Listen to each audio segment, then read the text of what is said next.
Hello বন্ধুরা, আসসালামু আলাইকুম। কেমন আছেন আপনারা সবাই? আজকে আমি আপনাদেরকে ফ্যানের রেগুলেটর কানেকশন করে দেখাবো এবং আপনাদেরকে শেখানোর চেষ্টা করব।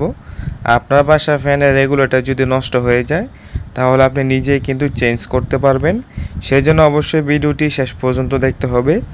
ভিডিও দেখে যদি আপনার একটু উপকার হয় তাহলে অবশ্যই চ্যানেলটি সাবস্ক্রাইব করে পাশে থাকবেন। এখানে সুইচ বোর্ডের মধ্যে যা যা আছে, একটা ফিউজ, দুইটা সুইচ, একটা রেগুলেটর এবং একটা সকেট আছে। তার মধ্যে একটা সুইচ হচ্ছে ফ্যানের জন্য, অন্য সুইচটি হচ্ছে লাইটের জন্য। এখানে সকেটটি ডাইরেক্ট কানেকশন করা আছে। তো এখন আমি আপনাদেরকে রেগুলেটরটি কানেকশন করে দেখাবো। সুইচ বোর্ডের ভিতরে যেভাবে কানেকশন করা থাকবে, সুইচের মধ্যে যে তারগুলো থাকবে এগুলো হচ্ছে লাইট অথবা ফ্যানের জন্য। রুমের মধ্যে যে কয়টা লাইট অথবা ফ্যান থাকবে সেখান থেকে একটা করে তার সুইচ বোর্ডে চলে আসবে আর নিউট্রালটি ডাইরেক্ট কানেকশন হবে। আর এখানে দেখেন যে দুইটা তার কিন্তু সুইচের মধ্যে কানেকশন করা আছে। তার মধ্যে একটা হচ্ছে ফ্যানের জন্য, অন্যটা হচ্ছে লাইটের জন্য। আর এখানে একটা সকেট আছে, তো সকেটের মধ্যে নিউট্রাল কানেকশন করতে হবে। এখানে কালো তারটি হচ্ছে নিউট্রাল। আর এখানে বাম পাশে যে ফিউজের মধ্যে তারটি কানেকশন করা আছে লাল তার, এটা হচ্ছে ফেজের জন্য। এই তার দিয়ে ফিউজের মধ্যে ফেজটা আসবে, তারপর ফিউজ থেকে দুইটা সুইচ এবং সকেটের মধ্যে ফেজটা যাবে। এখানে সকেটটা ডাইরেক্ট কানেকশন করা আছে।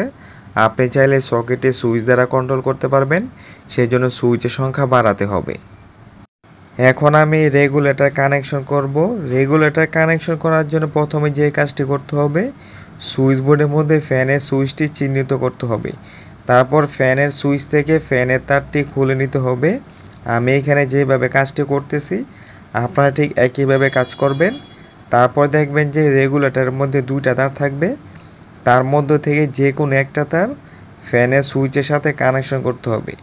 আপনি যেখান থেকে ফ্যানের তারটি খুলছেন ঠিক সেখানে রেগুলেটর তারটি কানেকশন করতে হবে। তারপর অন্য তারটি কানেকশন করতে হবে ফ্যানের তারের সাথে। আপনি সুইচ থেকে যে তারটি খুলছেন ওই তারটি রেগুলেটরের অন্য তারের সাথে কানেকশন করে দিতে হবে। তারপরে এখানে খুব ভালো করে কস্টেপ দিয়ে দিবেন যাতে এখানে কোনো প্রকার লিক না হয়। একটা বিষয় মাথায় রাখবেন, সুইচ বোর্ড থেকে শুধু ফেজটা যাবে আর নিউট্রালটা ডাইরেক্ট কানেকশন হবে। তো এখানে কিন্তু আমার কানেকশনটি হয়ে গেছে, খুবই সহজ একটি কানেকশন। এখন ফ্যানের সুইচ অন করার পর সুইচ থেকে ফেজ যাবে রেগুলেটরে, তারপর রেগুলেটর থেকে ফ্যানের মধ্যে যাবে। তো আশা করি আপনারা বুঝতে পারছেন কীভাবে রেগুলেটর কানেকশন করতে হয়।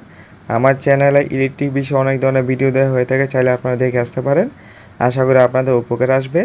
তো আজকের মতো বিদায় নিলাম। সবাই ভালো থাকবেন, সুস্থ থাকবেন। আসসালামু আলাইকুম।